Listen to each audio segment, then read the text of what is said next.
think the contract just needs to be in place by the start of the school year. We have to file that with Disney.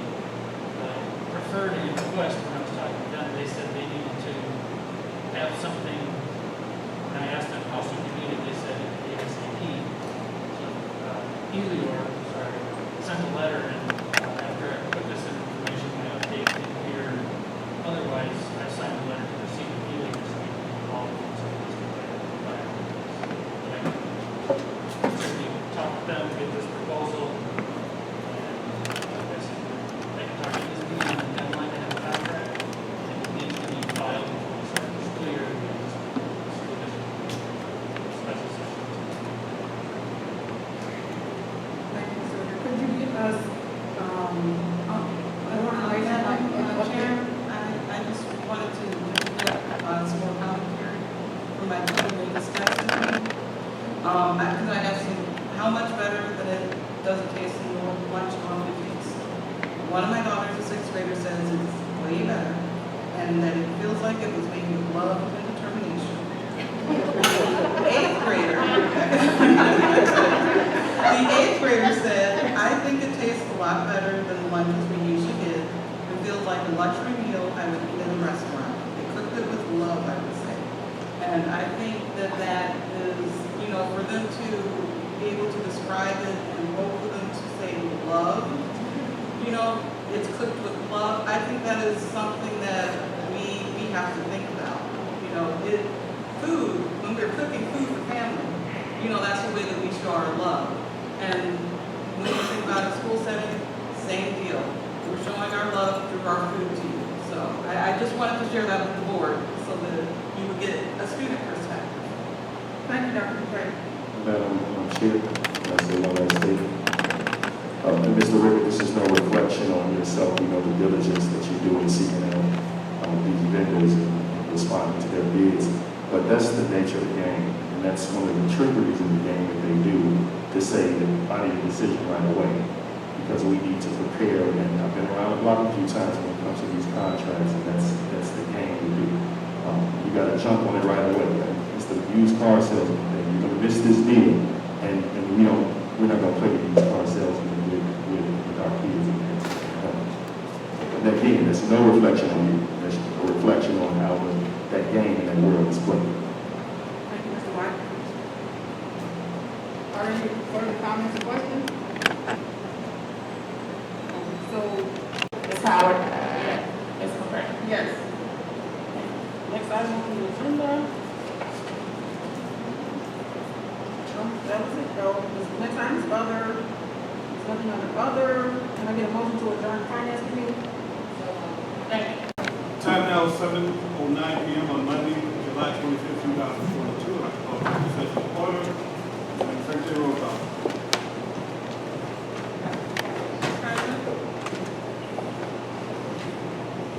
Ms. Hopper? Here. Ms. Howard?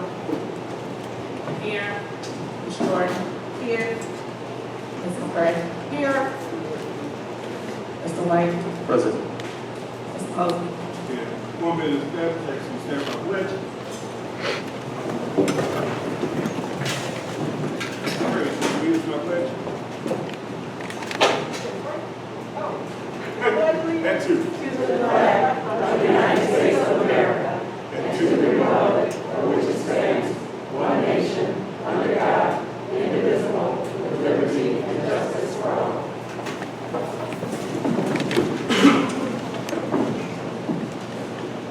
Next agenda item B, public comment. Public comment will be heard in accordance with policy 2:230, public participation at a board of education meeting, petition to the board. Each speaker will be allowed 3 minutes.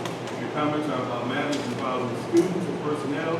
Please refrain from discussing names.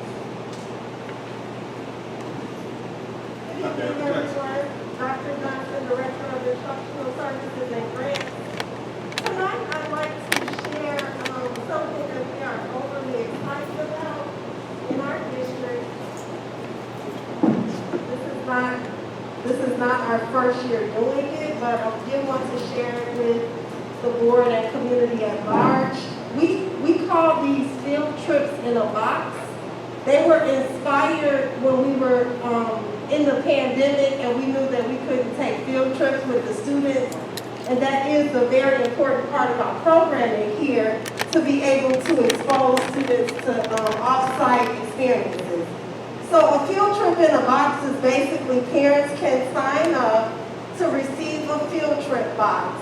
It allows them to take their children to different activities, Shed Aquarium, you can do walk-in tours in Chicago, but basically you pick up a box, the tickets are included in the box, and you have the opportunity, if it's in Chicago, you could get Metro tickets to take the children on the train, because many of our children have never taken a train ride into Chicago.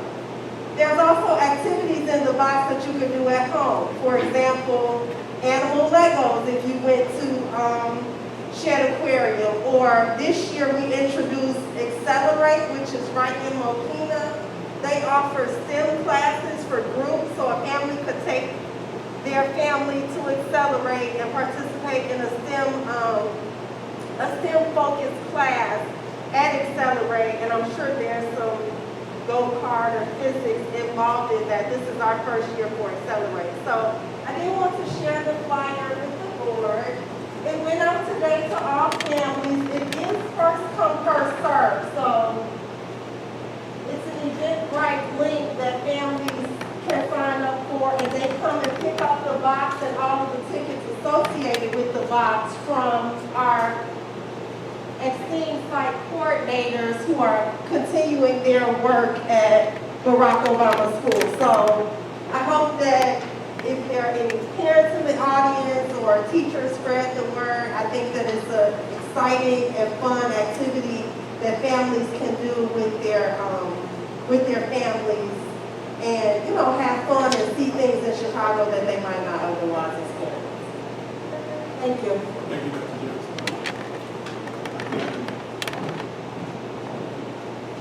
I just want to tell you, it is time for the back to school fair. Saturday, August 13th. I know you're all ready. We'll be there at Michelle Obama School, giving out backpacks. We have a lot of exciting vendors. We're partnering with the Park Forest Youth Commission. Franciscan Health is doing physicals. We have emailed the link to students entering kindergarten and 6th grade. Next week, our health staff will be calling parents of students who are somewhat non-compliant with prior years, so they can get a physical. And once we've offered it to those, we'll open it up to anyone. We are working on getting a dentist. We are working on getting sports physicals. So it'll be a great event on that Saturday, and I know everybody wants to come. So we'll be there. I'll be sending out information, asking for help. People want to work. If you know of any community groups that want to donate school supplies or want to pass out information, Boy Scouts, any community groups, we've been sending letters. They can call the Student Services Office, talk to Jackie, and we'll make sure they get the information and set up for that event.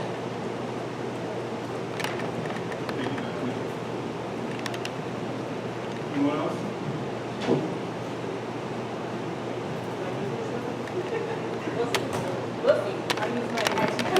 Can't hear me, let me know. Good evening, everyone. I'm Vicky Morris, Teachers Federation of Park Forest. I was anxiously awaiting tonight's board meeting agenda after last month's meeting for a few different reasons. After last month's board meeting, I received a phone call that the board had rejected the union's initial MOU for classified staff. Initially, my heart sank. I was devastated because we worked so hard to do better for our staff.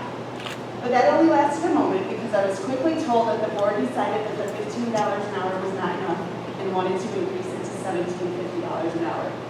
To say I was shocked was an understatement. I cannot recall an instance in my time here where this has happened. So I stand here before you again humbly this evening to say thank you for seeing our people and recognizing that we needed to do better. It is truly appreciated. I was also awaiting the agenda because I had talked to a few teachers who were on the fence about resigning. I had hoped that after some conversations, staff would decide to stay with the district. I was shocked and devastated to see 16 more resignations on tonight's agenda. 23 staff members resigned in June and July alone. There were a few before June, and sadly, I think there still may be a few more before school starts. I have not had a chance to speak with everyone who has resigned personally, but I have talked to a few. Some left because they're going to be administrators in other districts. Some shared how much they love their jobs and the students they work with, but were able to earn between $5,000 and $20,000 more in another district. Some shared very personal stories about how they did not feel valued by the district, and others shared they were not comfortable working for a district that was under scrutiny. Whatever reasons they had, I believe that only in a few select cases could we have ensured that they stayed. At this time, we can't compete with the financial offers of other districts. All the staff that have resigned have moved on. If there are still people on the fence about staying, please consider hearing why they might be leaving. Staff get hired to work in a certain capacity. They agree to the position that they were hired for. Let them work where they are hired, unless they ask for something different. Consider credentials and continuing education in a timely fashion. Might their coursework and specializations make them eligible for a shift in salary? Most importantly, just hear your staff. Just like we need to hear our students and adjust to meet their needs, I ask you to hear what the staff is telling you and adjust to meet their needs so they will stay. As I shared at last month's meeting, we all want what's best for our students, but for that to happen, we need to have the best staff as well. I hope we can use these last few weeks of summer to keep what staff we have and to attract others to fill these vacancies. Again, we have a lot of little people depending on us. Thank you.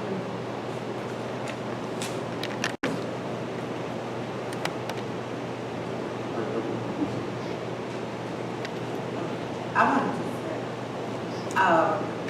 I had the pleasure to attend our Heroes Luncheon, and if anybody would have the opportunity to attend that, it was an awesome event. The students did a phenomenal job, and to be able to put on that type of show in that small period of time was phenomenal. So kudos to all the staff and the students who were responsible for that. It was a wonderful event. So thank you so much. Stating as well too, that was a wonderful event. The staff and students put on and administration. But I also want to highlight that we had a 100% free, for the first time to the community camp that has went on all summer. Actually, kids were able to come to school from, I believe it's 8 o'clock all the way to 6 o'clock, and it was 100% free. So we highlight the positives of that. But I want to speak on this real quick, Mr. President, and then I'll call back. We had 5,500 unfilled positions in the state of Illinois. I'm proud to say that 163 last year didn't have one classroom without a teacher. But there were 5,500 positions that wasn't filled in the state of Illinois. All across Illinois, there's teacher shortages. So we can turn this into a negative and we can put the fluff on it. Yes, we have issues. There's districts all across Illinois that have issues. But at the same time, we had every single class staffed with a teacher. And so I'm excited about that. I applaud that. And my hats off to the administration and the Board of Education for making sure that happens. And my hats off to the teachers for working with what we have and doing an excellent job as well too.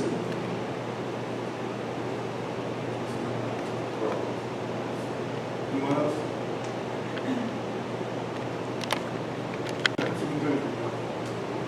Good evening, Mr. President, Board of Education, our District 163 teachers who are enjoying their summer vacation and came in this evening. It's good to see you, our community members and guests. This evening, Superintendent's Report, Item A, 2022-23 District Goals. Thank you, Mr. Treadwell. In your board packet and our board agenda, you received our proposed district goals for the 2022-23 school year. As you will note, our district goals remain the same. I recommend to the Board of Education that we move forward our 6 goals from the prior year and our equity focus as the umbrella for the work that we do. Our goals last year were opportunities for us to focus on those targets, to embed systems of support throughout the school district, to reach those goals, to ensure as we think about goal 1 that we're supporting the whole child in a healthy environment within our schools and creating communities of care, and goal 2, implementing plans to improve academic achievement which I commend our staff and our leadership teams for focusing after the pandemic as post-pandemic recovery education across the school district. Each teacher, each staff member gave 100% of their time to focus on supporting our students. Goal 3, to continue to build teaching capacity and leadership capacity through mentoring programs and leadership development programs. Goal 4, to continue to work on improving our student attendance from pre-K through 8th grade in every school and every space in our school district through innovative programming, engaging and meaningful experiences for students in our schools. Goal 5, to work collaboratively with the Board of Education to develop a balanced budget and resources that are necessary to be allocated across the school district to create equitable environments in every space within our schools. And Goal 6, to work on our capital development plan to ensure that we focus on life safety requirements and complete our ongoing health and safety school initiatives. Are there any questions?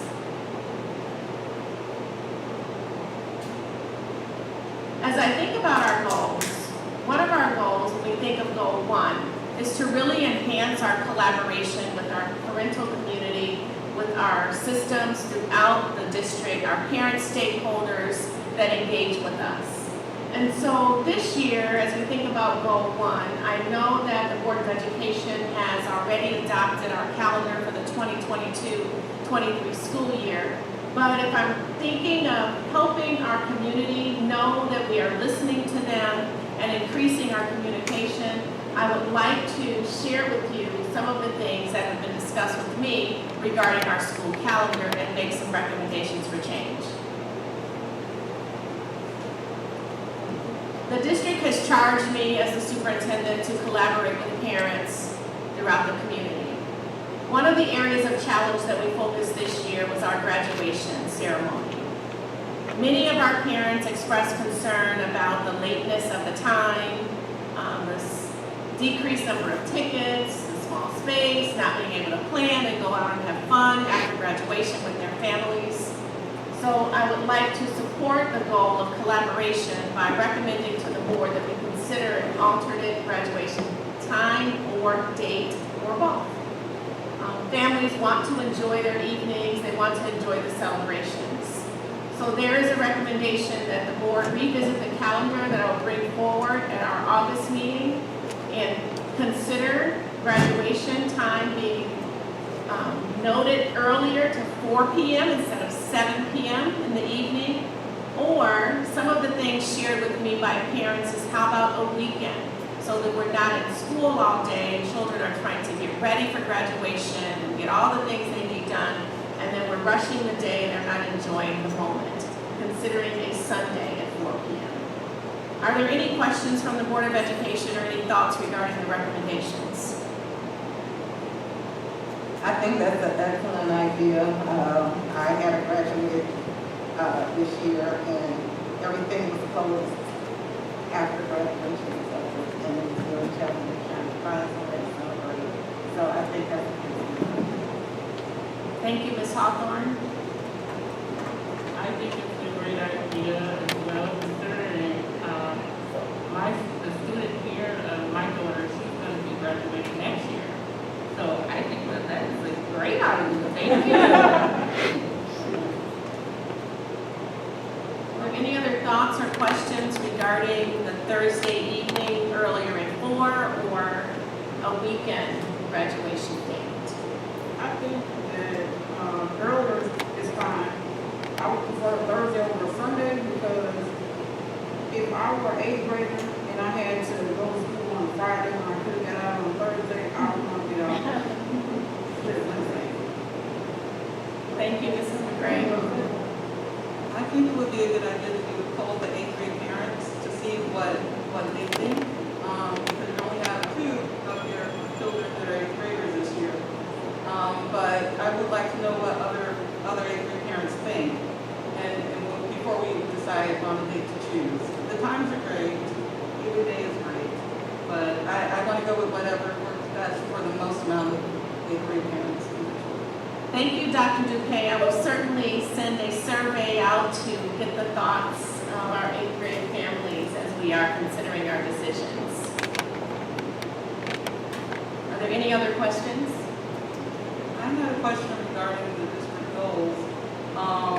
We have built teaching capacities. Does that encompass working on teacher retention?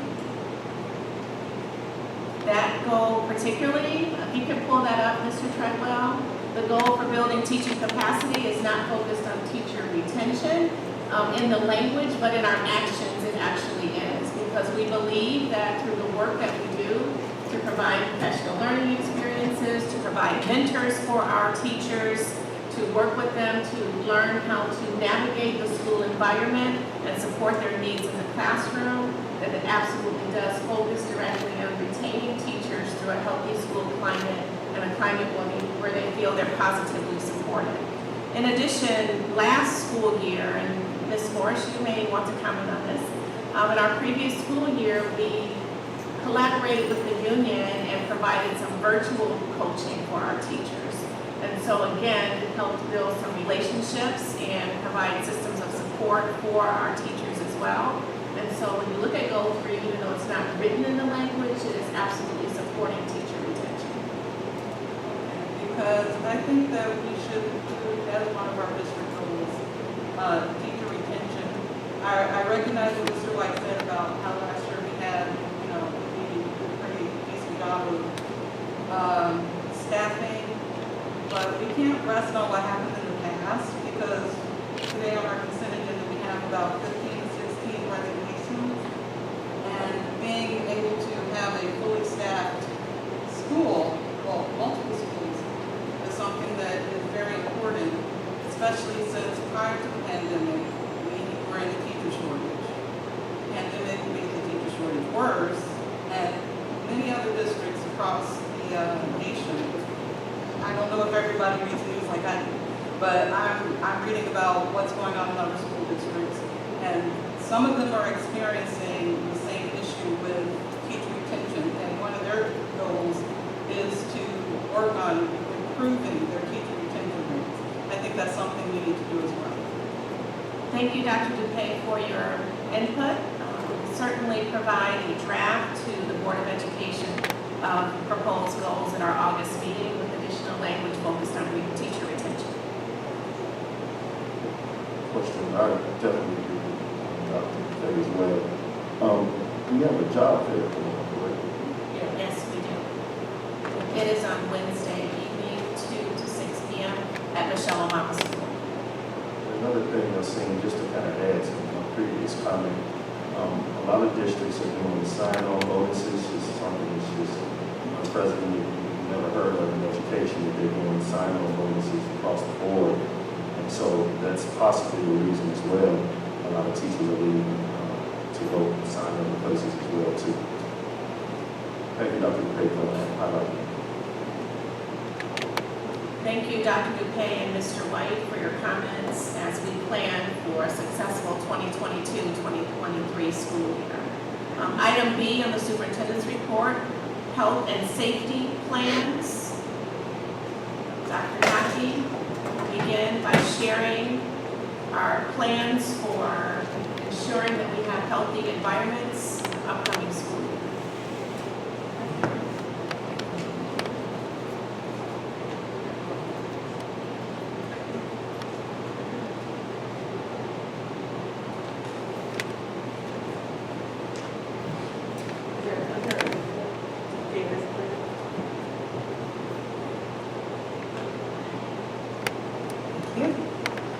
Okay, COVID, here we go. All right, my favorite topic. So we're going to talk about the new guidance that was actually released 3 weeks ago, on what they're giving us for the next school year. Again, these are the mitigation protocols that we followed, and we'll still be following them to some degree as we move forward.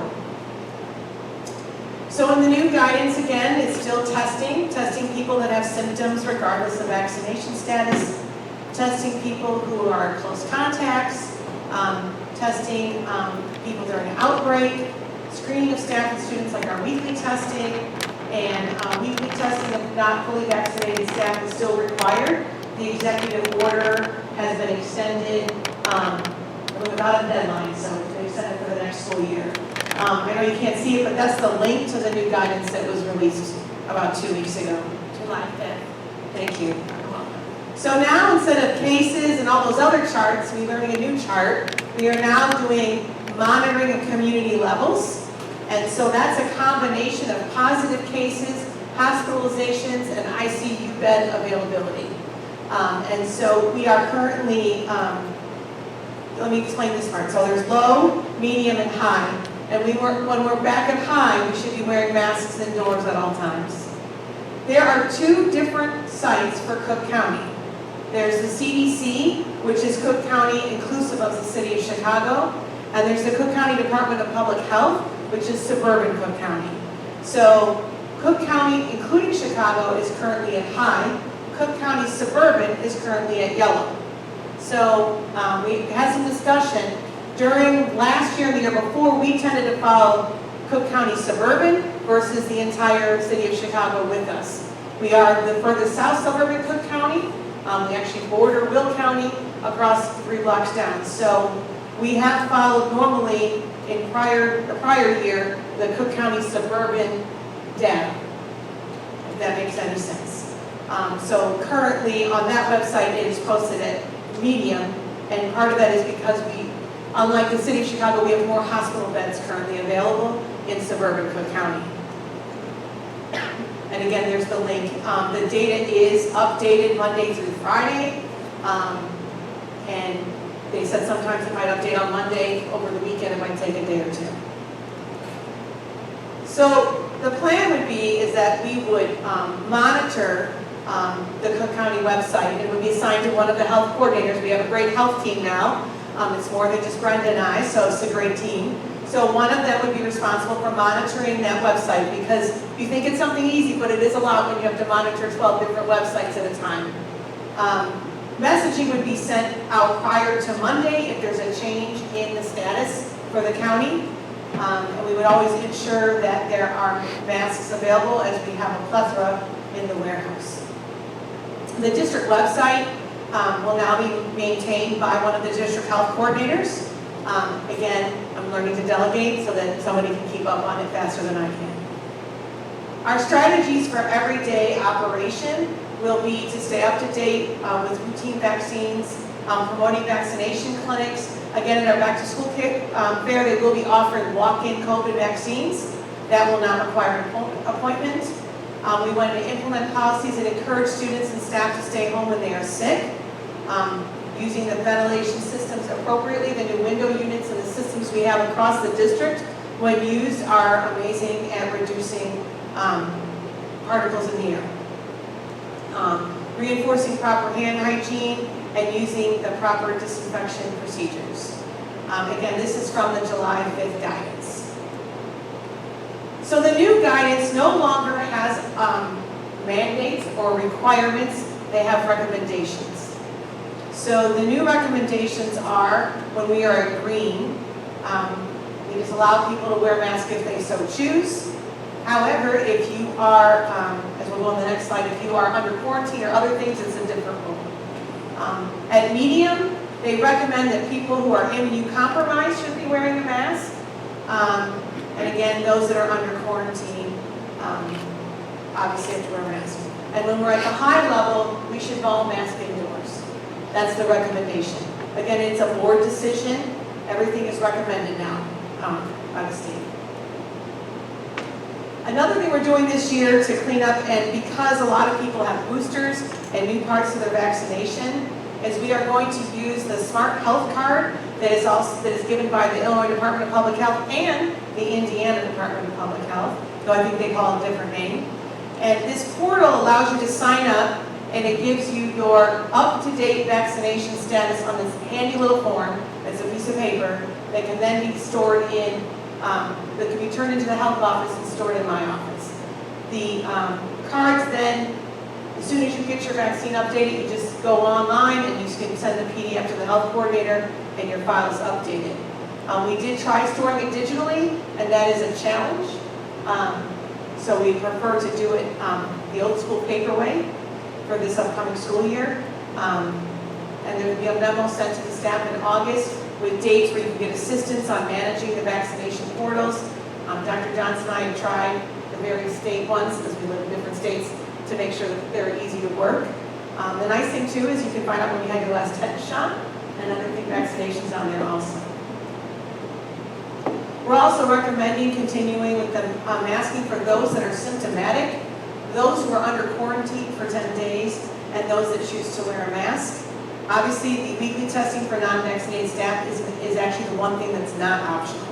That is a requirement. We are going to continue to offer weekly surveillance testing for students that opt in. We are going to work on monitoring the transmission and doing the outbreak testing. This happened at the end of the school year, and in summer school, we no longer close classrooms. There's no longer closing schools. No, everyone comes to school.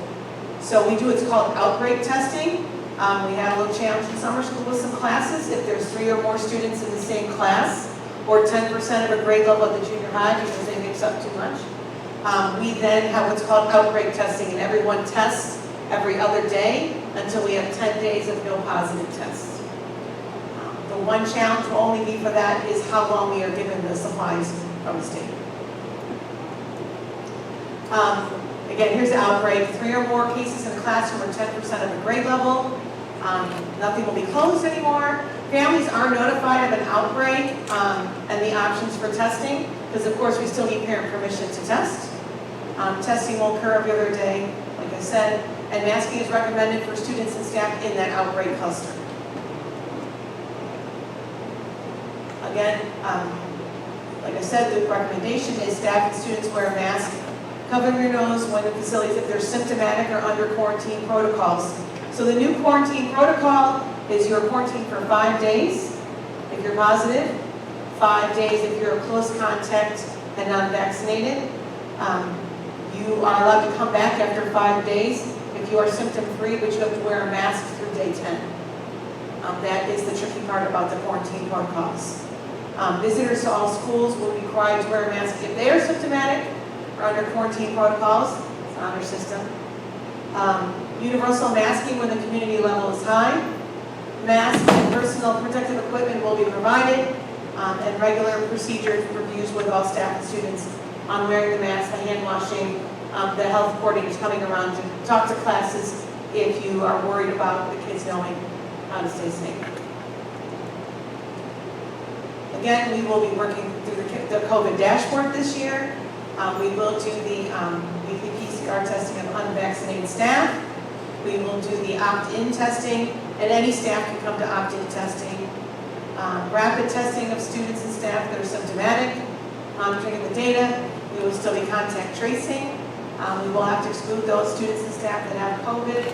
And again, like I said, we're working on ways to increase vaccination opportunities. Questions? I have a question, and it's about our unvaccinated teachers. I know that last school year there was legislation passed where if teachers were out with COVID, they were able to get those sick days back because of if they were vaccinated. Is that still ongoing? That ended with the last school year. That executive order has ended. Not to say they can't change their mind at this current time of today.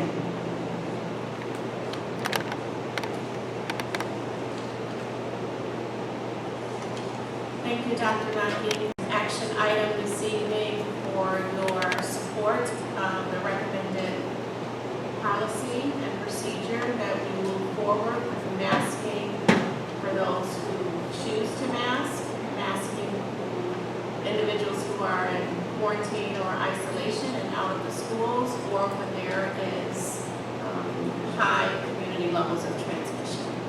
Continuing with weekly testing as required by the executive order, and monitoring transmission through our COVID dashboard. Thank you, Dr. Knight.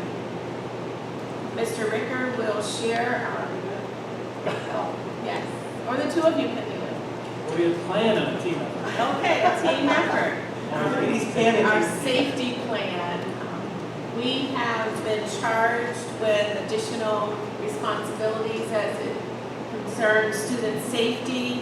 As we all know and sadly have seen throughout our nation, the threats of violence and violence that occurs within our schools, in our communities that devastates families. We are required at this time to present plans to the Regional Office of Education that document our threat assessment strategies and our safety plans. This evening, there is a brief summary that Mr. Ricker and Dr. Naki will share with you. Thank you. I have to start.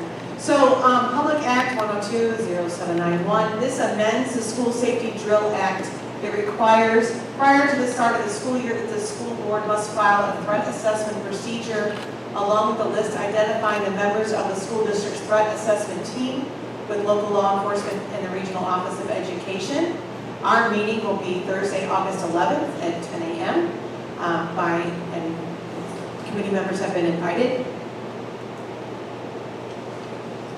School safety is defined by the National Center on Safe Supportive Learning as schools and school-related activities where students are safe from violence, bullying, and harassment, and the influences of substance abuse.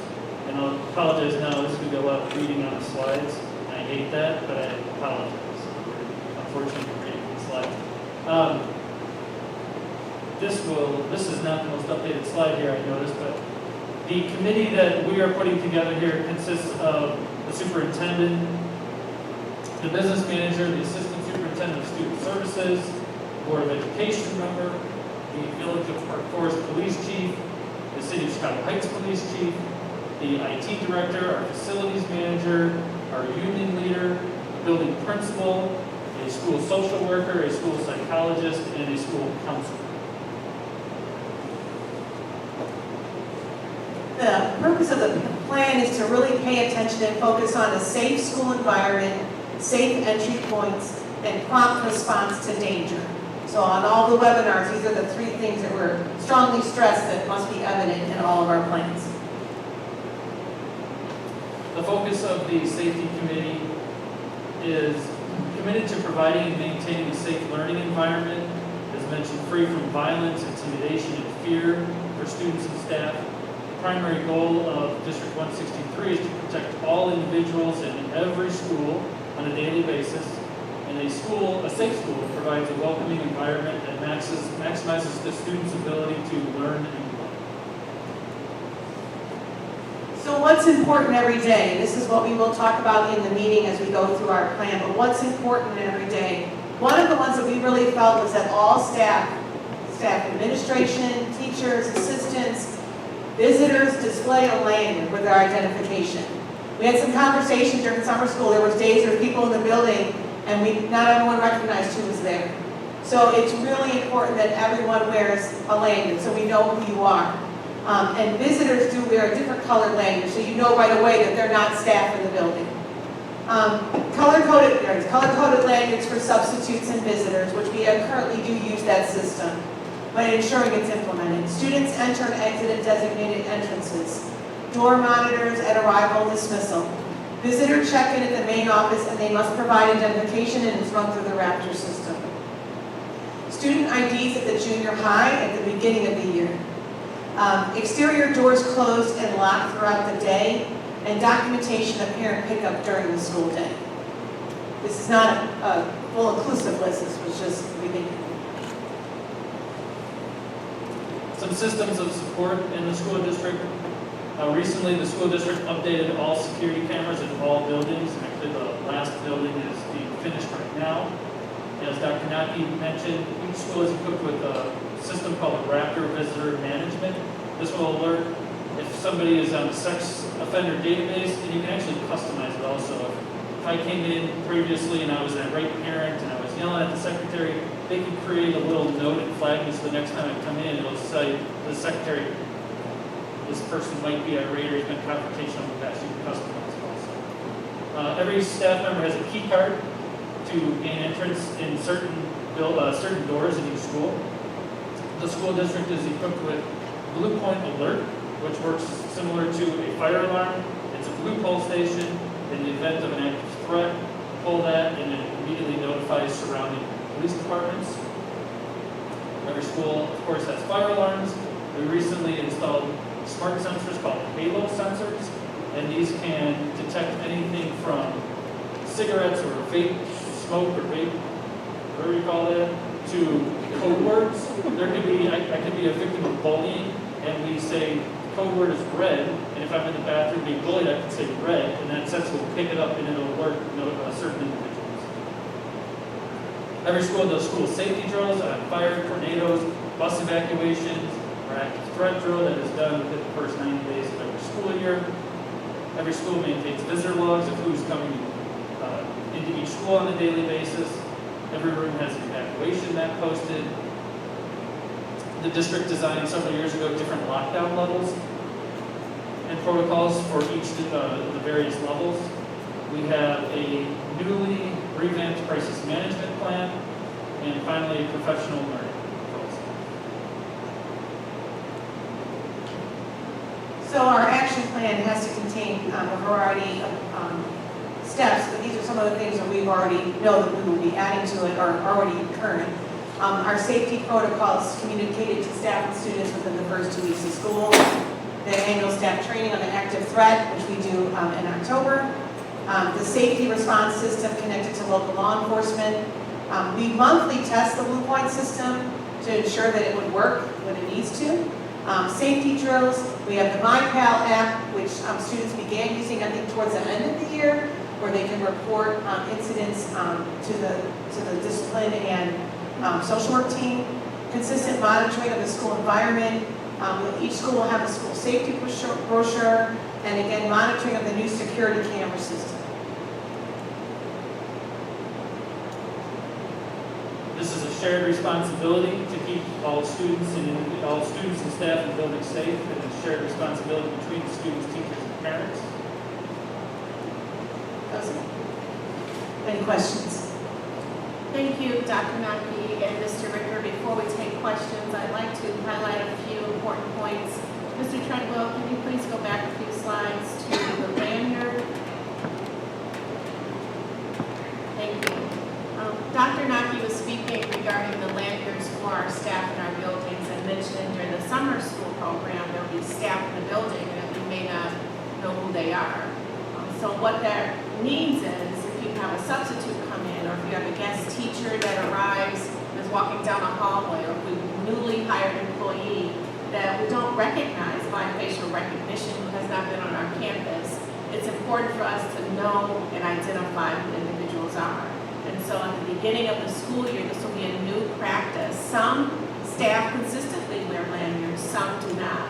But it will be required by our safety plan that every individual in every building has a lanyard on, no matter what your role is, so that we know you are welcome in the school district 163 schools.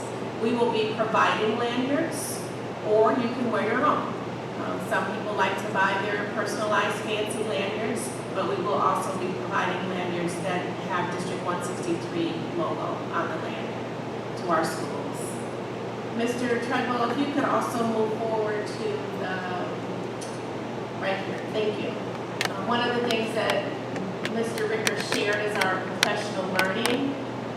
It's important for us to stay abreast of legislation and professional development as it concerns active shooter response training and threats in our schools. Most recently, Mr. Ricker, Dr. Naki, and I attended the Illinois State Board of Education Clear and Present Danger training, where we are required to report to the Illinois State Police any threats with a weapon by a student or a staff member within 24 to 72 hours to provide that information to the Illinois State Police. Mr. Ricker and Dr. Naki will be attending our ALICE training, which is August 2nd and 3rd, I believe, August 2nd and 3rd, to learn more about strategies to provide our staff, and they can come back and share information with us with our Blue Point training day that's currently scheduled. And ALICE is alerting individuals when we lock down, how we inform, what is our choice when we're ready to move forward and how we evacuate. That's not correct for C, it's something different, I just forgot. But E is evacuate. So Alice training will give us new strategies. Can someone look that up? C is something different. Dr. Johnson, can you tell me? But what we want to impress upon you as a Board of Education is that we will be bringing this information to the staff so that they're able to have new and different strategies to support us in the event, God forbid, there's never the event, but in the event we have to respond to an active shooter. Counter, thank you, Dr. Johnson. C is for counter and then evacuate. Are there any questions from the Board of Education? Just what you called it. I thought it was said that we had people who really didn't know in the summer school, but that was explained that we got new staff that's coming in. So, thank you. Yes, you're welcome, Mr. White. And just for your information, Mrs. McCray is our board member that is part of our safety committee.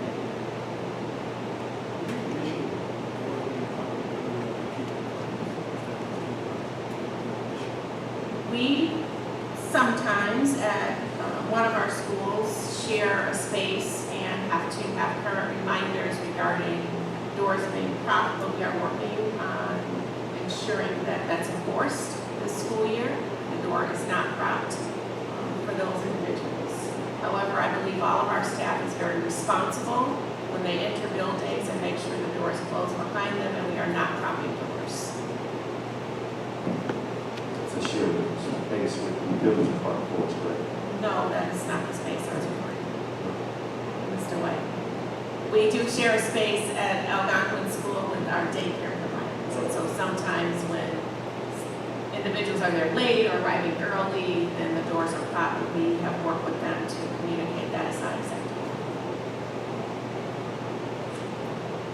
Will the lockdown levels and protocols be communicated to parents? I know last year there was a moment when children came home and told parents, we had a lockdown, and parents had no clue what was going on or what happened. Will there be communication when there is need for lockdowns and what those different levels are and what those levels mean, so that parents aren't basically freaking out over something that may not even be as serious as they think it is? Thank you, Dr. Duque, for that question. I know you and I talked about this during the school year. What I will say is that when we are in the midst of needing to implement a lockdown, our number one focus is safety at that point in time. So we will not stop in the midst of concerns in the school to communicate the lockdown to parents. Immediately following, or if something occurs, then we absolutely will send information out to our families to let them know what has occurred during the school day. One of the other things that you mentioned is having that information about lockdowns.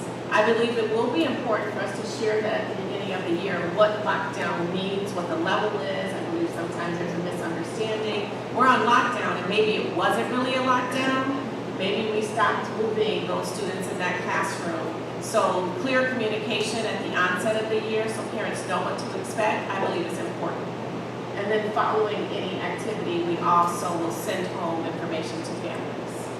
I will say too, sometimes what kids call lockdown, for example, the ambulance is here, we don't allow children to pass, to me, that's not a lockdown, that's, we need to keep you out of all, it's not your business. But like you said, they come home and tell you it's a lockdown, and it might have just been something as like an emergency medical procedure.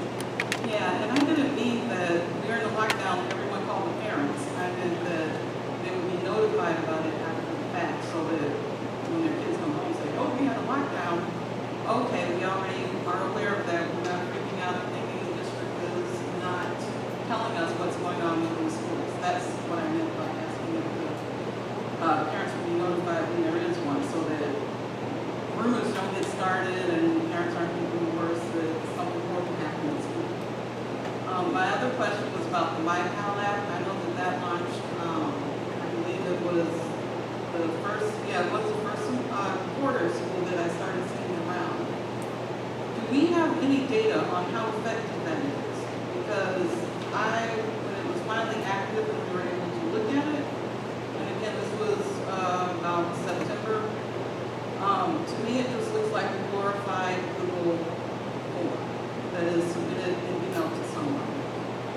So my question is this really an app that we need to pay for, or is this something that we can just do on our own and implement through our own IT team to have it email it to whoever needs to get the information? Dr. Dupay, we do have data.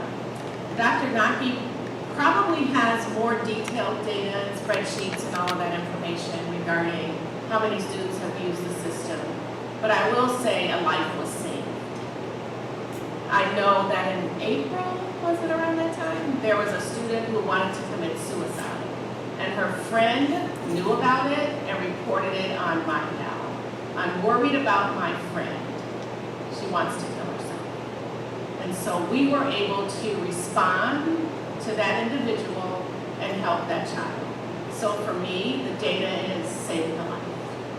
And Dr. Naki can share more. We can give a detailed report to the Board of Education, but the instances where it has been used, there have been other instances as well, when a friend has supported someone else by saying, I'm worried about my friend, and sharing it on that app because they're not having to walk up to someone and tell them or go to an office and share with someone.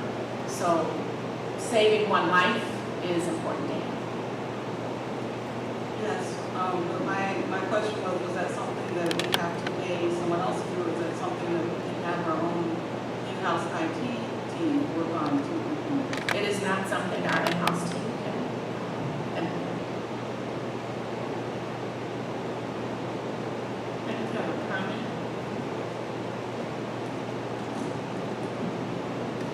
Right. As a parent, I just want to say thank you because I do get all the information that is sent out as far as what goes on at the school. And sometimes that's get overlooked. So I just want to say thank you for that. You're welcome, Ms. Howard. Are there any other questions or comments regarding our health and safety plan? Mrs. McCray will provide a report to the Board of Education after our safety committee on August 11th. Thank you. Item C on the superintendent's report are 2022-23 grants update with Dr. Naki and Dr. Johnson.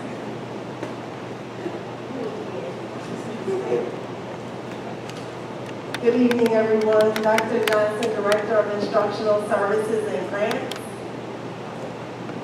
Tonight, we will present the beginning of the year grant updates. I will present the title grant updates, and Dr. Naki will present preschool and IDEA grant updates. Jonas, are you pulling it up, or am I waiting, or keep going? I'm not sure.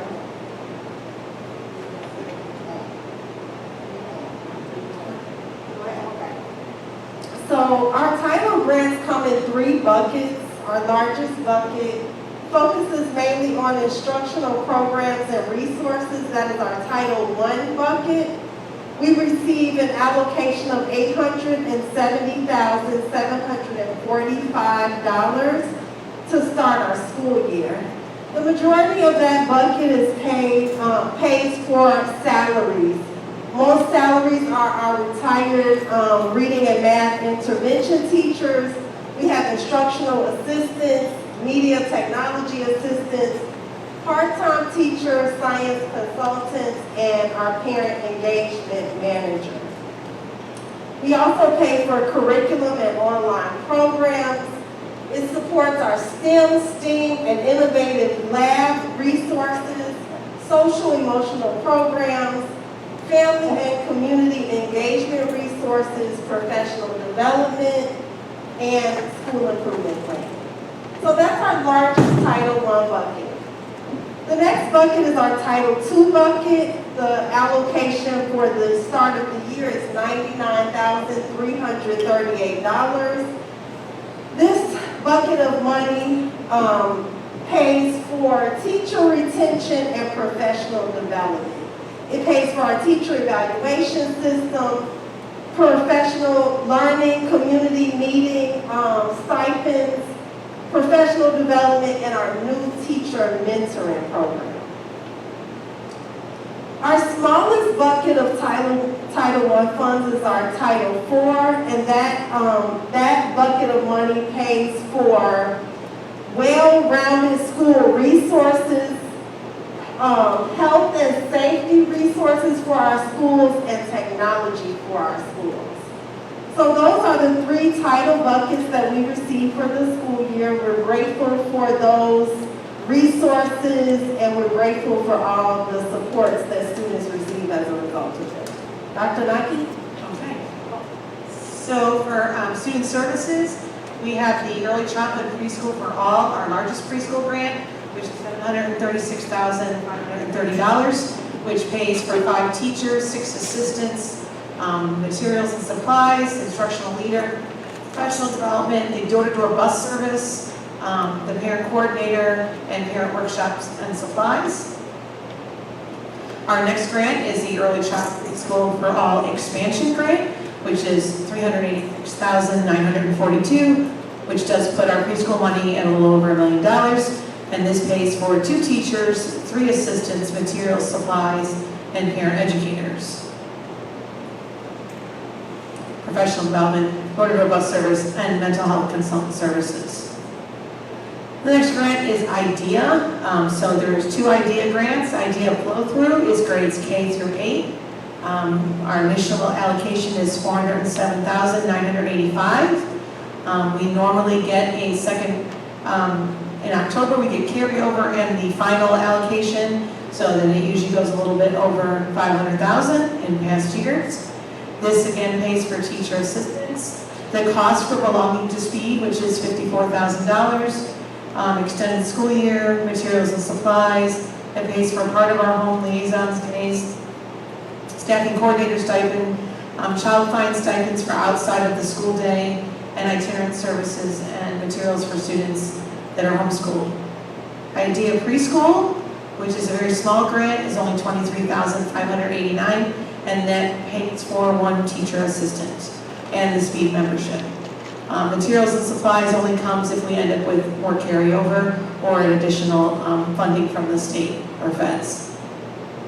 And our last grant is the TACTA grant, which is our partnership with UIC and the Park Forest Police Department, and that is $94,000. That does pay for our climate and culture coach, some stipends for the events that we host with the police department, and meetings if we have them after school hours. The last grant is, I get a title grant too. We share title grants around here. I get Title 1003, which is $10,000, and that is for students with disability subgroup at Barack Obama School. And that grant pays for an interventionist, summer school, and materials. Thank you, Dr. Naki. Are there any questions? Yes, how many students do we have that are partaking in the homeschool? Currently none. Oh, But I do advertise for it and then homeschool, like homeschool is currently none. But I do currently the line in case they pop up and then money goes to summer school. Are there any additional questions? Thank you, Dr. Naki and Dr. Johnson. Item D on the superintendent's report, Mr. Ricker, Freedom of Information Act. Good evening again. There was one Freedom of Information Act request of the school district since the last board meeting. This request was from Nathan Mihalich with Illinois Retired Teachers Association. He requested a list of all certified staff who have given notice to retire in the future and their date of retirement. This request has been accepted. Thank you, Mr. Ricker. Are there any questions for Mr. Ricker? That concludes the superintendent's report for the month of July. Thank you. Thank you, Dr. Wilson. We just did that in the 3 board report. We talked about in the past, trying to have a board retreat, board self-evaluation, conversation with Dr. Hay, who is now in favor of an overnight retreat. We're going to an overnight retreat. We We will get some prices and we'll send it correspondence. I've actually will be updated. Okay. Next is agenda item B on the board report, policy committee meeting. We need to schedule a policy committee meeting.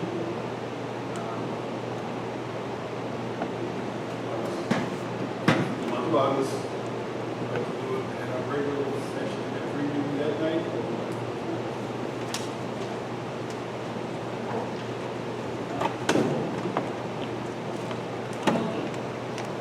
Same Monday.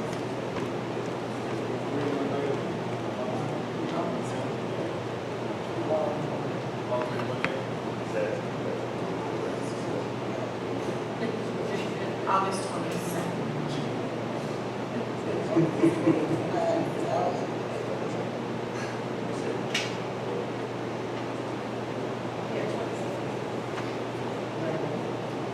Is there another meeting scheduled on the policy? It's like, I think it's dedicated. Every 3 weeks. Policy I 5. thought it was 3 meetings. I have to come to work, take off work. I mean, usually 7, but I take, like today, I took off work. Yes. Or when you be here 5, you wake up.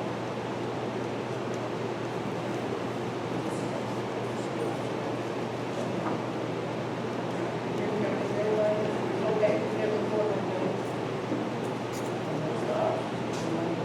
You get an additional Monday. There's another day in the week. At midnight?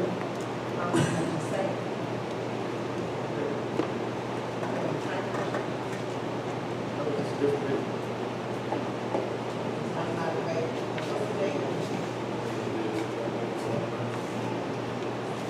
I'll try to make it 5. Thank you, Ms. Got a clock?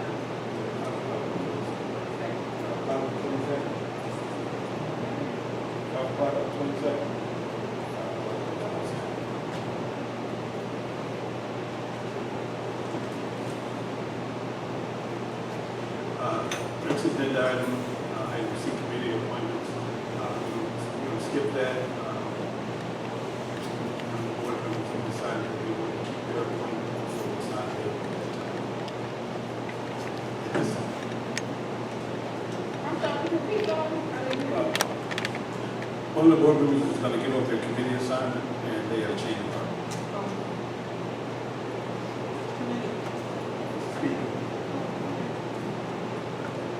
Next agenda item, item D, there was a park forest. For those who board members who aren't aware, we're trying to be negotiating with the village concerning outstanding debt to the school district, $410,000. Over $400,000 concerning the gym at Michelle Obama that the rec center is currently using. Mr. White was assigned the chair of that committee. He's been trying to schedule a meeting. I'll let him take over this one.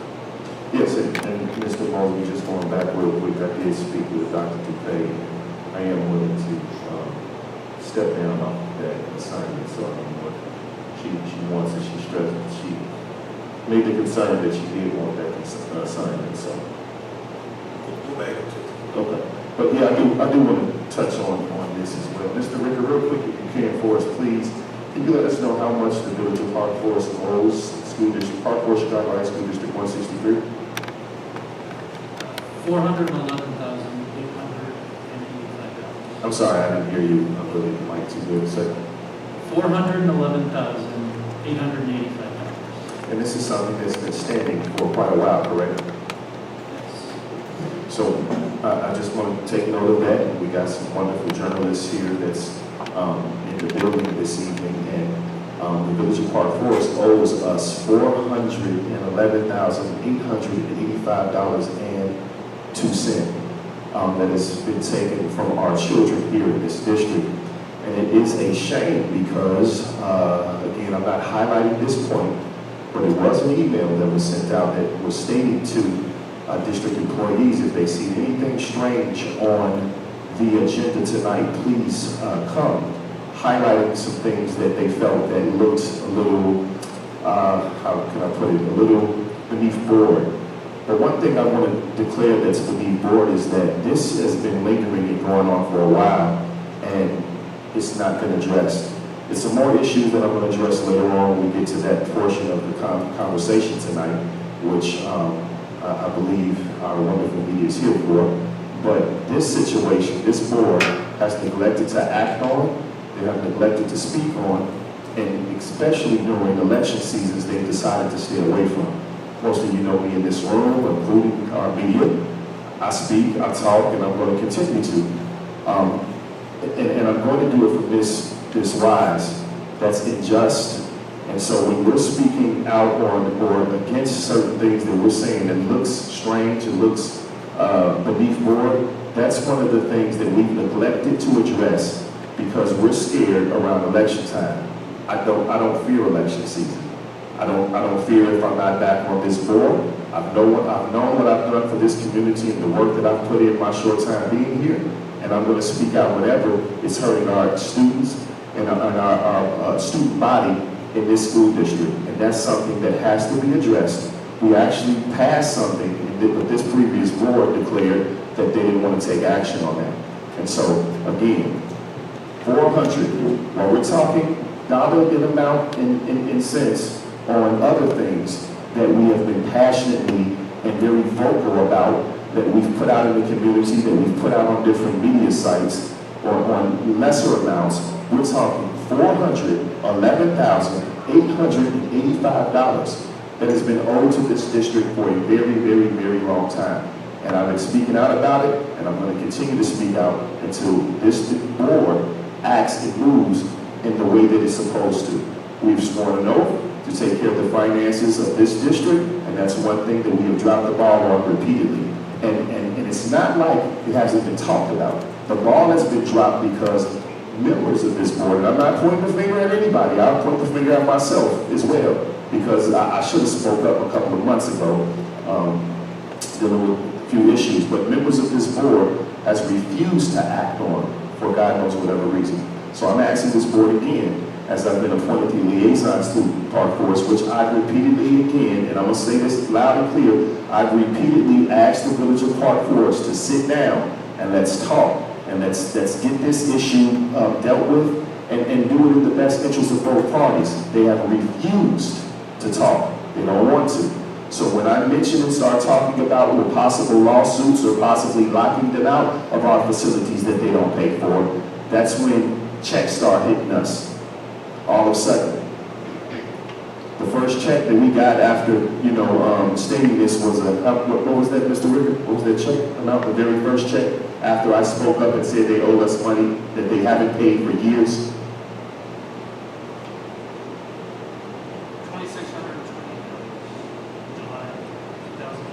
$2,600, and we're owed $411,000. Arrest.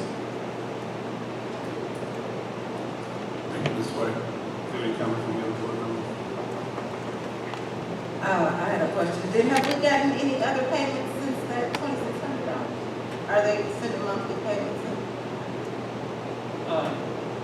Since I started invoicing them quarterly back in 2018, they have been paying. There was a period of time where they went a little bit without, but regularly they've been paying. The vast majority of that was prior to 2018. But since we went to the quarterly invoices, I would say they've been paying those invoices. This week, actually, today, I sent an invoice to the village for $3,400, and that was for the fourth quarter of 21-22. Ms. Harper, let me state this. I was elected in 2019, 2018. I started making complaints about it. They started paying after the complaints came in. After I stood out and I repeatedly kept screaming on the hilltop that they owed our students money, that's when the first $2,000 payment came in. But again, you can't pay what you would. In what day and age can you just pay what you want to when you owe someone? That's not heard of. If me being a homeowner, I don't pay what I owe, they're gonna come in and they're gonna take, from taxes, they'll take my house. You can't just pay what you want to, just because it's the Village of Park Forest, it doesn't mean that they can get away with that. We have to address that issue.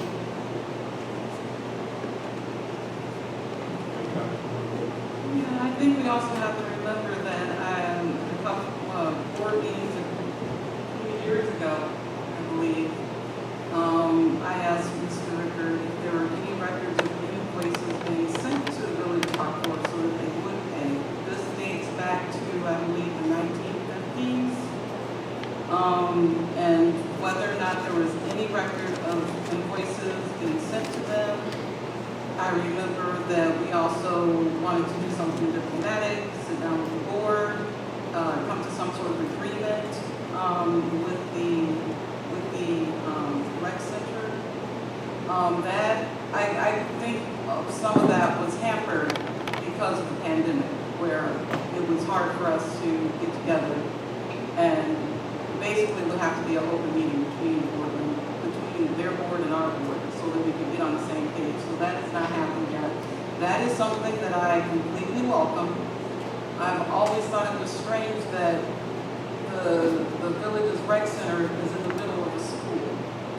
This is very odd to me, and that also brings to me security concerns, because when they're having after-school activities for the students at the school, sometimes the rec center might have teen zone going on. And we're not, if we're talking about safety, we want to make sure that we're able to keep our facilities secure, and I'm not sure if we can do that if we have two separate entities working separately from each other. So I do welcome the opportunity to sit down with the village board and discuss what to do with this. Because my concern now isn't necessarily the money, it's the safety. And yes, the money is important because there's a lot we can do with that. That's a lot that we can do with that money. But we also have to be aware that this dates everybody on this board. So it just seems like it just got pushed along and along and along. And now this board, we're coming out of all the pandemic shutdowns, so now we're able to, okay, let's sit down, let's address it, let's figure something out. And I definitely respect you, Dr. DePay, and your thoughts and your concerns. And you're right, safety is the #1 issue. But again, we can't push aside what is controlled to this district. We wouldn't do it with any other entity. But it's not just the pandemic. I've been liaisons, and I've been at liaisons for the past 3 years to the Village of Park Forest. It's been a repeat conveyed to us that they don't want to sit down and talk. And so I don't know what side notes that you talk to. Again, I'm not knocking if you have had conversations, but my role, or the empowerment of my role, was to go represent the board. And again, it was stated that at this particular time they didn't want to be with us. Because yes, we were in the pandemic, but you have, guess what, technology that we could utilize as well too. So it wasn't just the pandemic. Again, this does date back before any of us was here, but this has been an attempt to be addressed several times, and it just slipped through the cracks, and I don't want it to slip through the cracks again. Oh, no, I understand, but also, this hasn't been brought up, whatever, as a liaison you're doing with the village, it's not being brought back to the board as a whole, unless I'm completely out of the loop and everybody else is aware of this stuff, so. That's why I am happy it's on the agenda, that, we need to move forward with this and deal with it, because you're right, it's been too long, it's something that needs to be resolved, and ultimately it is detrimental to our students. And I apologize if you were out of the loop, but I think that you probably been out of the loop. I've addressed this several times since being on this board in 7 different ways. And I don't know what else I can say. I did it on Facebook. You guys know I still on Facebook. I did it on Facebook. I did it here. I did it there. I did it everywhere. You got me blocked on Facebook. I'm going to take care of that today. I'm going to make sure that you're unblocked on Facebook today. I value you and I value your opinion. And I'm thankful that you're in agreement with me that this has to be taken care of.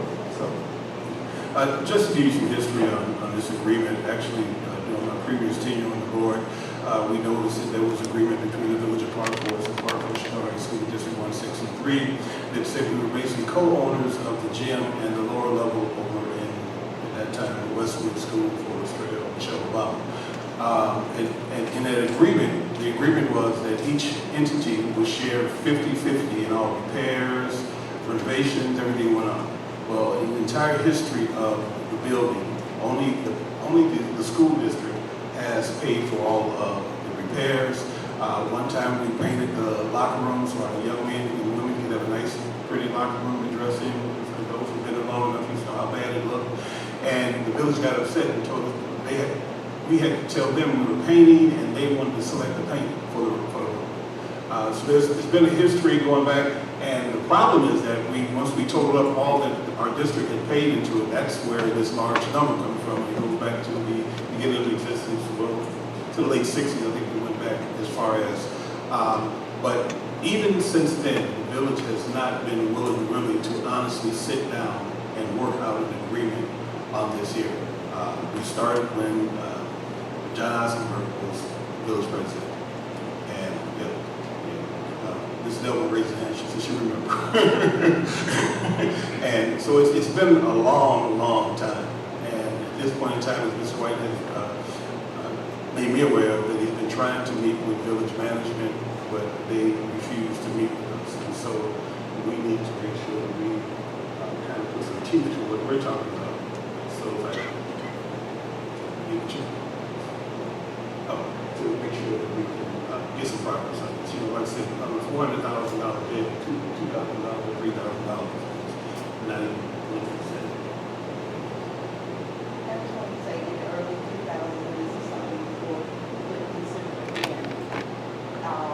The district school board was interested in actually purchasing and using the debt as a part of a purchase price for the rec center, so that, now in turn, this would be part of the school district and not shared property. Mr. President, I brought that back up again. You can quote me on this. They said with inflation, they refused to give that particular amount. With the inflation prices going up, they're saying the building is worth way more than that, and they refused that as well too. So we still helping with the building facilities that we don't even use. So thank you, Mr. White. We will back up. Mr. White has acquiesced. Committee appointments, item C. We will now appoint Ms. Christina, Dr. Christine McPay, to be the representative for Steve for Park Forest Chicago School District 163 for the remainder of the 2022-2023 season.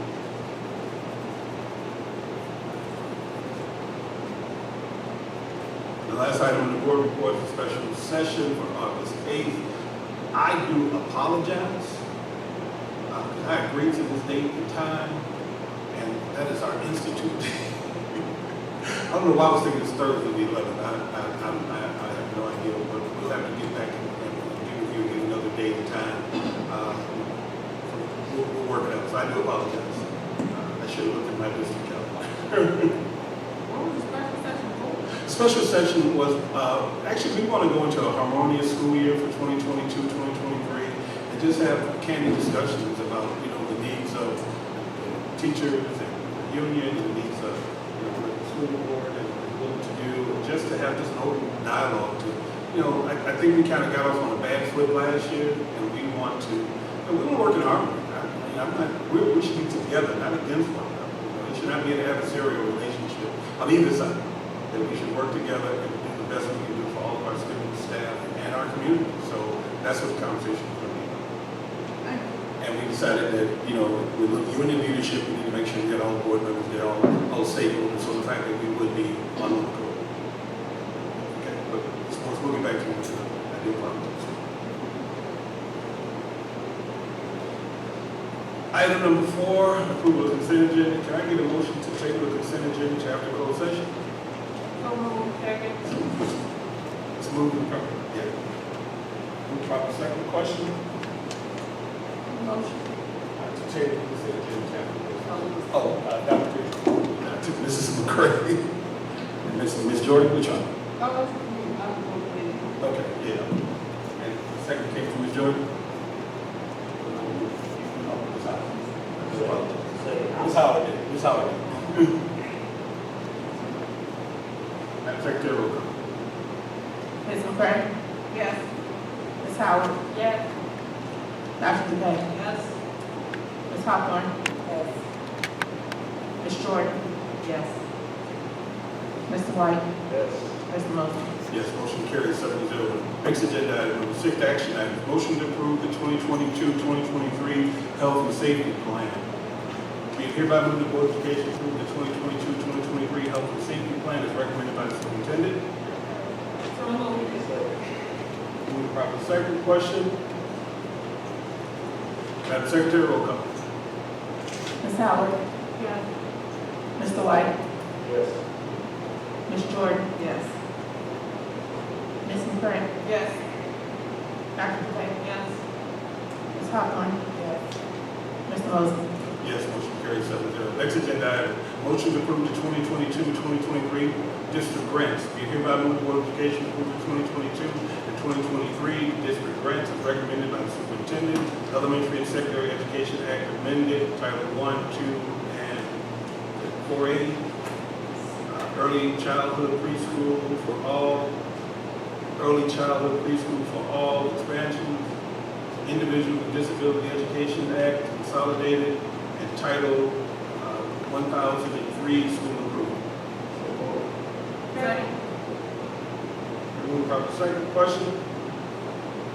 Madam Secretary, roll call. Mr. White? Yes. Ms. Howard? Yes. Ms. Hawthorne? Yes. Dr. Dupay? Yes.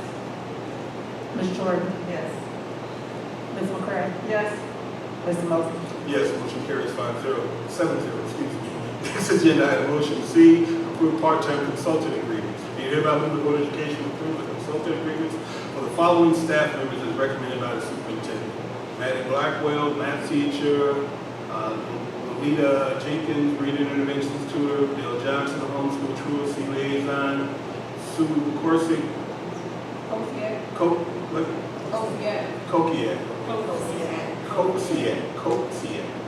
Reading interventions and tutor, Patricia Mosley, math intervention tutor, Doris Nash, math intervention tutor, Ron Nolan, reading intervention tutor, Patricia Perot, reading intervention tutor, Mary Pierce, music consultant tutor, Sharon Platt, math intervention tutor, Susan Rival, math intervention tutor, Roland Rose, part-time band director, Karen Seeloff, reading intervention tutor, Victor Titus Washington, math intervention tutor, Sharon Wilson, reading intervention tutor, Irene Velope Tate, reading intervention tutor. So moved. I move to properly second. Question? I have a question. I had already asked Dr. White this, but I just wanted her to inform us the board about. I had a concern over the weekend when I was looking at this regarding Maddie Blackwell being a consultant contract, but as a math teacher. And I just wanted her to share how that works out. The rest of the board. Dr. Dupay emailed me to ask questions regarding the title of math teacher for Ms. Blackwell. Ms. Blackwell will be serving the school district as a math teacher for our 8th grade students, teaching our 8th grade algebra class. She has so graciously agreed to ensure that we have equitable opportunities for 8th graders, as she is certified to teach mathematics and coming out of her retirement to teach that class. Dr. Dupay also was concerned regarding the number of days that our consultants could work. So as we know, the law gives them 120 days. However, last year during the educator shortage, legislation was passed for 140 days of our retired teachers to work. I've been in contact with Dr. Vanessa Kinder, the Regional Office of Education, and she's updated all of the superintendents that the legislation is now pending to also move towards 140 days. It is not yet approved. We are hopeful because that does really support us, taking the wisdom, expertise, and benefit be able to teach our students. So if Ms. Blackwell is in the 8th grade classroom, the 140 days does not cover the full year. So there may be about 10 or 15 days short as an 8th grader because those students in early. And if the teacher comes in for instructional days, not days when Michelle Obama School is having rehearsals for performances or various special activities throughout the day. So that answers your question, Dr. Dupay, for me to explain to the community. We are so excited about Ms. Blackwell agreeing to take on this opportunity for us. Thank you. I just wanted, because all of the other ones are tutor and then we have teacher, and my initial thought was, should that be on the consent aggressive? Thank you for explaining that and alleviating all the concerns around that period of time for community work. Thank you. You're welcome. Any further questions? Madam Secretary, roll call. Ms. McCray? Yes. Mr. White? Yes. Ms. Jordan? Yes. Ms. Howard? Yeah. Dr. Dupay? Yes. Ms. Hawthorne? Yes. Mr. Mosley? Yes, motion carries 7-0. Next agenda item, motion to approve district hearing officer. Be hereby moved the Board of Education to study group and client George Jenkins as district hearing officer for the 2022-2023 school year as recommended by the superintendent. So moved. Second. Moved and properly second. Question? Madam Secretary, roll call. Dr. Dupay? Yes. Mr. White? Yes. Ms. McCray? Yes. Ms. Hawthorne? Ms. Howard? Yeah. Ms. Jordan? Yes. Mr. Mosley? Yes, motion carries 7-0. Next agenda item, motion to appoint Department of Children and Family Service Liaison. Be hereby moved the Board of Education to appoint Dr. Regina Naki as the DCFS Liaison for the 2022-2023 school year as indicated according to Public Act 201-199. Oh, yeah, 102, excuse me, dash 199 according to, as recommended by the superintendent. Second. The move and properly second. Question? Madam Secretary, roll call. Ms. Hawthorne? Ms. Howard? Yeah. Dr. Dupay? Yes. Ms. Jordan? Yes. Ms. McCray? Yes. Mr. White? Yes. Mr. Mosley? Yes, motion carries 7-0. Next agenda item, motion to approve applications for use of portables at Blackhawk School. Be hereby move the Board of Education approve the 2022-2023 application for use of portables at Blackhawk School as discussed in the Finance Committee meeting on June 27, 2022, and as recommended by the superintendent. So, second. The move and properly second. Question? No question. Yes, ma'am. If we didn't have a finance committee meeting, because it wasn't going, is that it's automatically before? What, we didn't have a meeting? I'm fine with it, yes, but I don't know. She said you have a finance.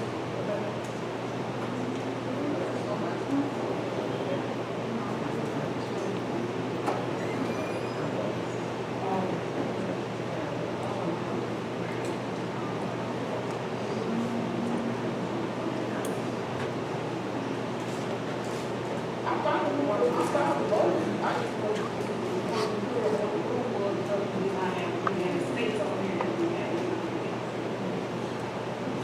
Well, we was discussed. Well, you can put a minute up, the motion.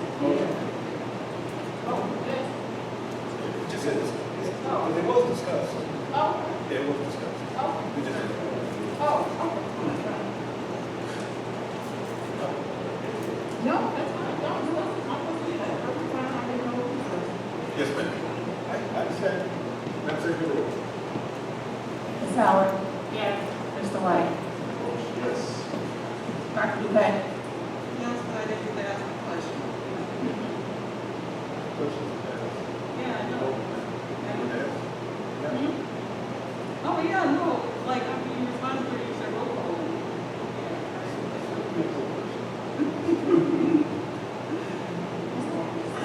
Ms. Hawthorne? Ms. Jordan? I'm no for that. No. Ms. McCray? Mr. Mosley. Yes, motion carries 6-1. Next agenda item, motion to approve application for occupancy permit.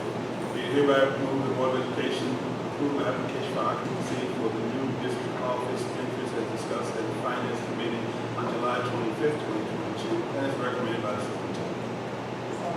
Second. Move properly second. Question?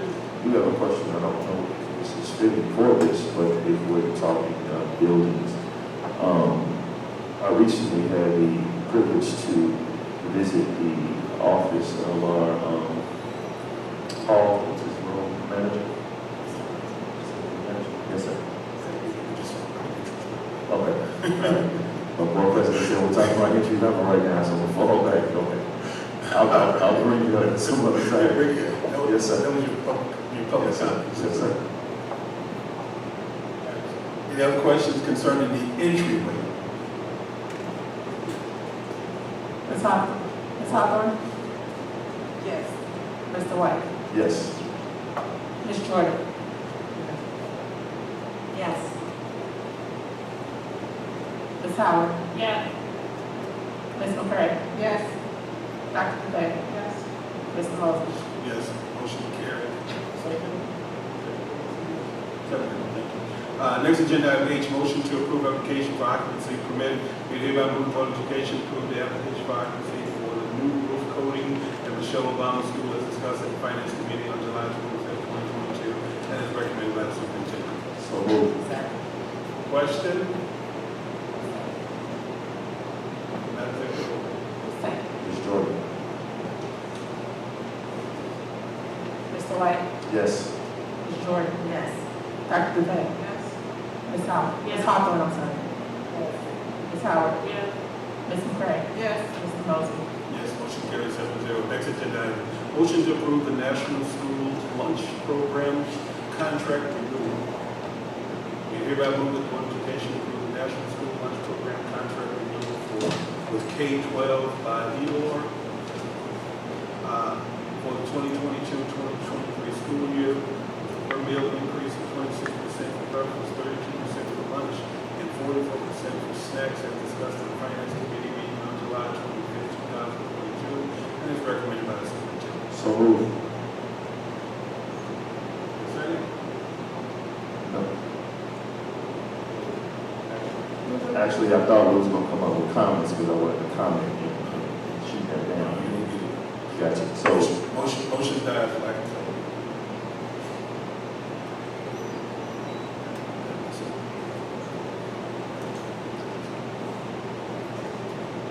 Next agenda, motion to approve quote for outdoor classroom at Michelle Obama School.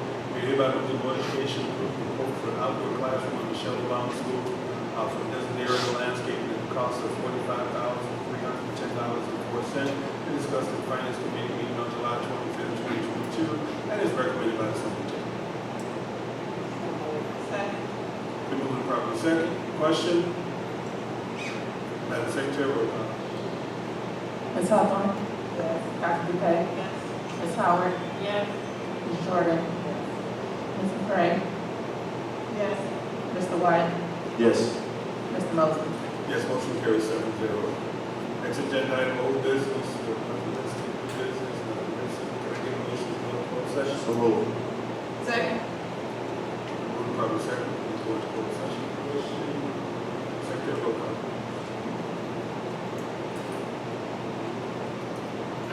Mr. White? Ms. McCray? Yes. Ms. Jordan? Yes. Ms. Howard? Yes. Ms. Hawthorne? Yes. Dr. Dupay? Yes. Mr. Mosley? Yes, motion carries 7-0.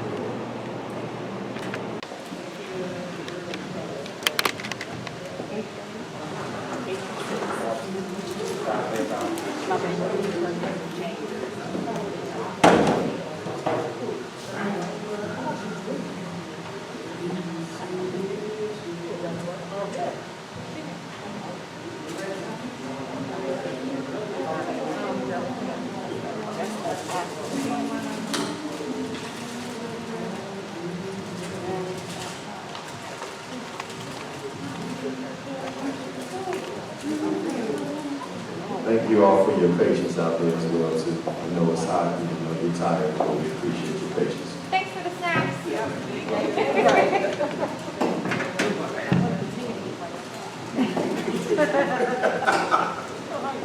That's all I'm saying.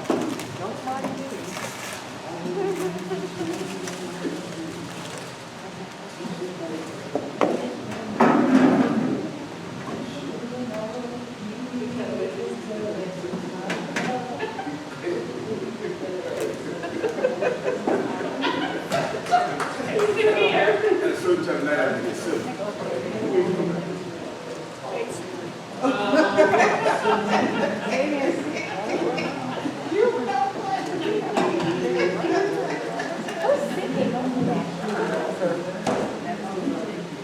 No, I wasn't.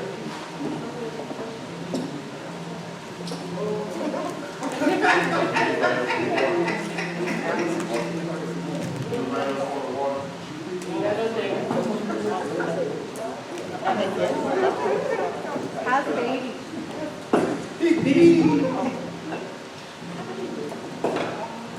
How old now?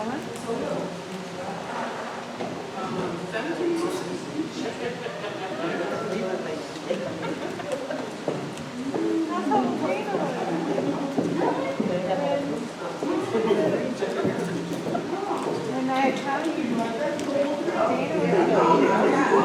never she cried. She didn't cry.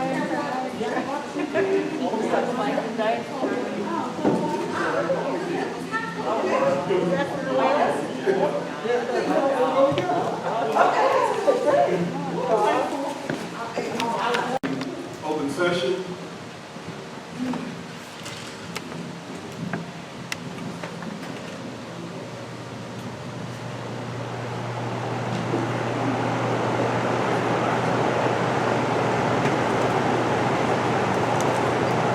All right. Next agenda item.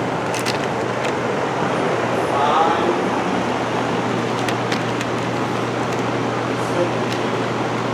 Excluding from item A, line 5, Chanel, plus my personnel. And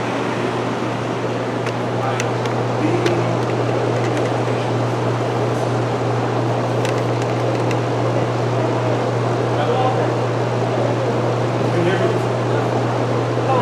Turn it off, I'm sorry.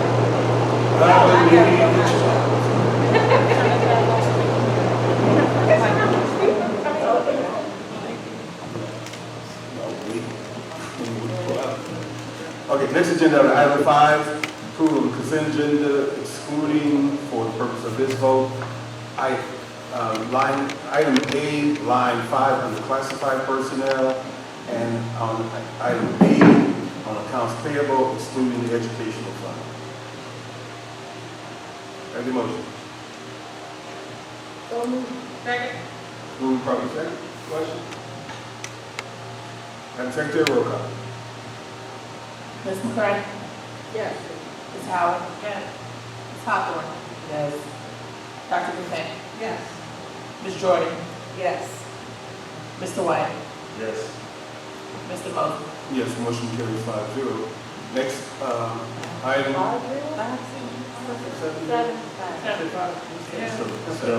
11 o'clock. 7-0. Okay. Next agenda items under consent agenda, item A, line 5, under classified, Belinda Mosby. Can I get a motion? So moved. Second? Second. Been moved properly. Second question? Madam Secretary, roll call. Mr. White? Did you do any comments yet? That's a question. Yeah, I do. I have a couple of comments. I think that this is what we're waiting around to hear. The part of the issue that I have is that, and it just is what it is. We like press, whether it's good press, bad press, but most of the time we like negative press. But I want to highlight the fact that we had a superintendent that continues to give contracts to her son. And we never seen anything blasted about it until I stated that.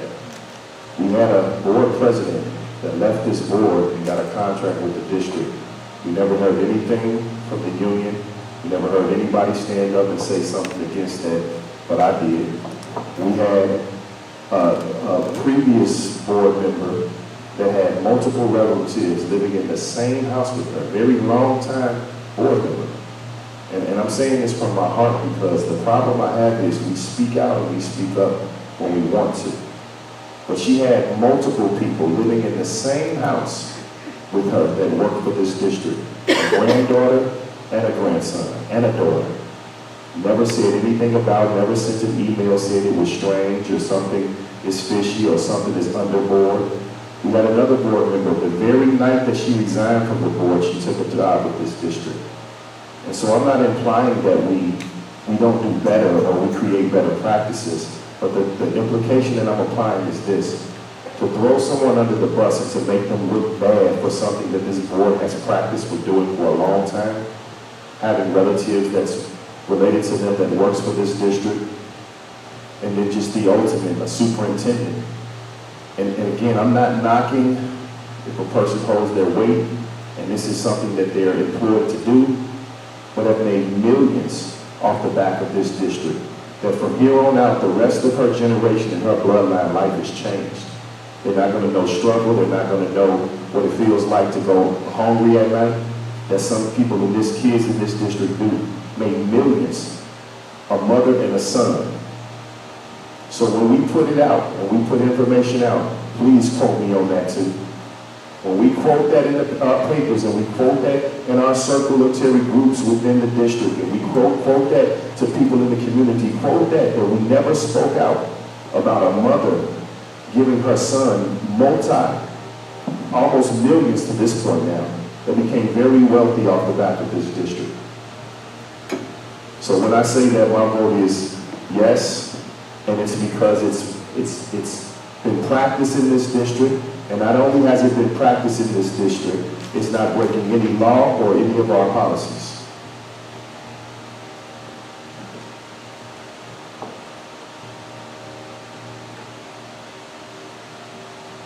Mr. White? Yes. Ms. Howard? U2 is not breaking any law and any policy, yes. Ms. Hawthorne? Abstain. Dr. Dupay? No. Ms. Jordan? No. Ms. McCray? No. Mr. Mosley?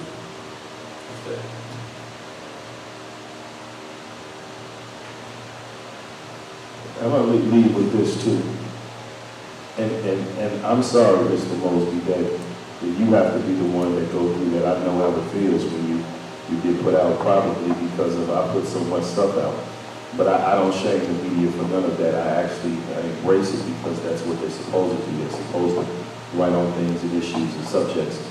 But I apologize because that we sometimes with this board, and this is a fact, E-News, this is a fact, Tribune, this is a fact, South William Journal, we sometimes in this district, we pick and choose with battles that we want to jump on top of according to a personality, if we like a person or we don't, and then we fall back sometimes.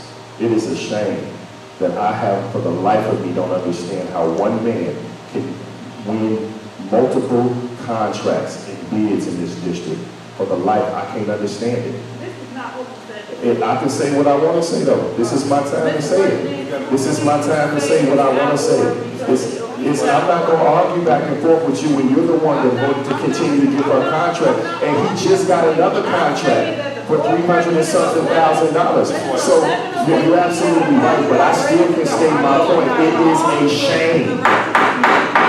When the last board president left this board and got a job with this district and you voted for it, it's a shame. Guess what? Because they don't want me to tell it. Mr. White. And you know that's the truth. If we want to be right, be right. Let's talk about that. Put you in the paper for that. Can we have a point of order and bring some order back so we can continue with this agenda? It is. I apologize. I'm done, Mr. President.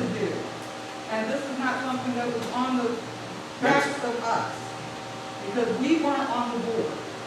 You was on the board. You voted for her to get a Moving on. contract. You voted for Mr. White, the last board president, Ms. Davis. You did vote for that. We're moving on. We're moving on. We're moving on. That's foiable. Yeah. Next agenda. Yeah, and you voted for Next the agenda item. Motion to approve non-union contract. Created by Movement Board of Education, approve a contract for the following non-union contractual staff member, Moawai. Mr. President, don't we have to, the education fund, thing is that? The education fund, No, we need to pay for it. Oh, we don't have to do that in open session?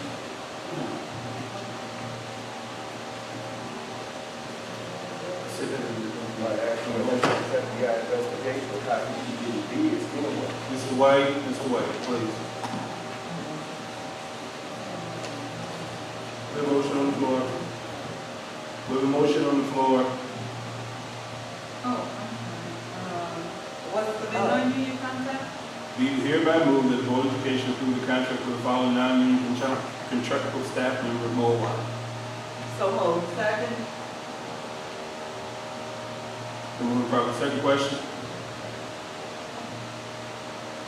Yeah, my question is, do we have to vote on the table of the other item? That was, oh, well, I didn't know there was a proper time. Roll call. Ms. Jordan? Yes. Dr. Dupay? Yes. Ms. Hawthorne? Yes. Ms. Howard? Yes. Ms. McCray? Yes. Mr. White? Yes. Mr. Mosley? No. Next agenda item, motion to approve memorandum of understanding between Park Forest Chicago School District 163 and AFT 604. Be hereby moved the Board of Education through the contract with file. Be hereby moved the Board of Education through the memorandum of understanding between the Board of Education, Park Forest Chicago School District 163, and the Teachers Federation of Park Forest 604 regarding classified employee compensation as discussed in closed session on July 25th. So moved. I have questions. Question? Yes, sir. Yes. We at this particular time, when we're trying to be proactive in retaining our teachers, my thing is, and again, the union might be upset that if we go back to the drawing board, and I know, yes, Mr. President, we need wiggle room as far as allowing us to negotiate, but to compete with the other surrounding districts at this particular time, I want to put on the table to give an increase to the $20 to compete with the other districts that's around, Mr. President. Thank you for your question, Mr. White. Any other questions? Madam Secretary, roll call. Who was the second?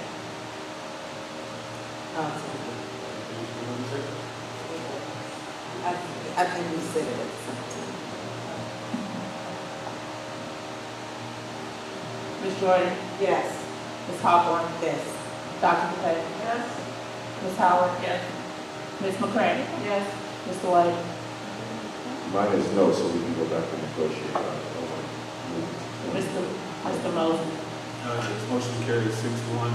Next agenda item, motion to approve the custodian maintenance contract credit.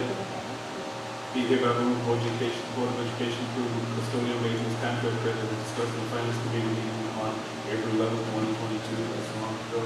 Closed session on June 27, 2022. Closed session on June 27, 2022. And closed session on July 25, 2022. So moved. Second. We move the proper second. If you have no question, Madam Secretary, roll call.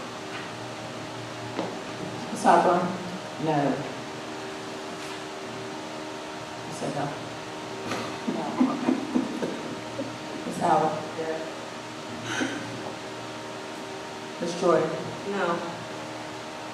Ms. McCray? Yes. Dr. Dupay? Yes. Mr. White? Yes. Mr. Mosley? Yes, motion carries 5-2.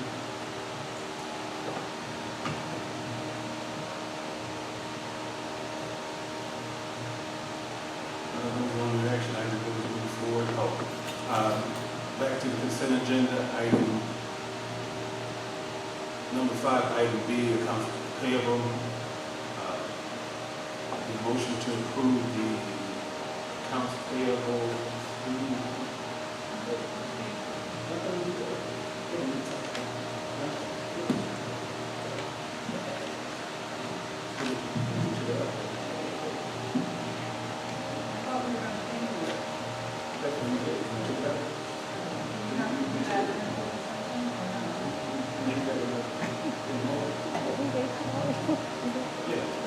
Kind of confusing.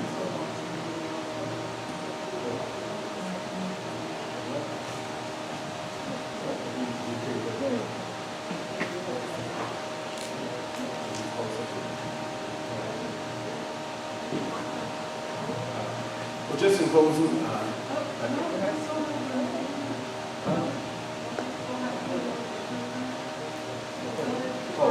and you ready? Thank you, Dr. Page. Item E, motion to approve action for a joint meeting with the Village of Park Forest. Either I move Board of Education authorize the board liaison to schedule a joint meeting with the Village of Park Forest regarding the Village Gym and Recreation Center. And the letter sent from the attorney. So moved. We'll add the letter sent from the attorney.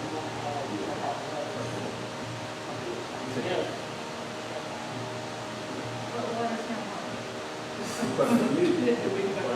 Request an official meeting. Okay, so what we're doing is not having the board liaison requesting, but the attorney requesting. Done it, so I would ask you to do it. Yeah, I'll reread it. I'll reread it. Be hereby moved the Board of Education authorize the Del Valle Law Group to send a formal letter to request a meeting, a joint meeting with the Village of Park Forest regarding the Village Gym and Recreation Center.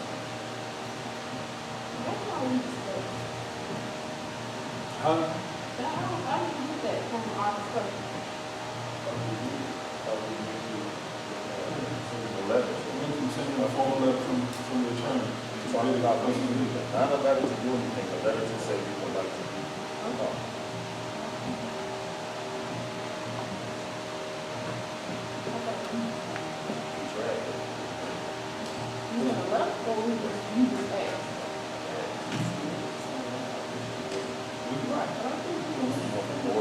Yeah. They requested that the board send a letter. If there's no response, then that will affirm. So we don't want to retain. I agree with that.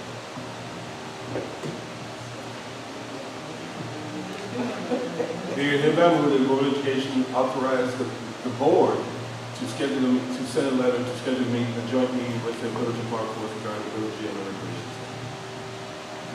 So moved. Second. Question? Let's take the roll call. Mr. White? Yes. Dr. Dupay? Yes. Ms. Howard? Yes. Ms. Hawthorne? Yes. Ms. Jordan? Yes. Ms. McCray? Yes. Mr. Mosley? Yes. Motion carried 7-0. To my fellow board members, as you know, we have been elected to govern by policy, not by our opinions. It is a sad day when board members are frightened to vote their not their conscience, their elected responsibility to adhere to the policies which have been established by the school district. And so I thank you guys for the consideration and motion to adjourn. So moved. Second. They didn't come out of closed session.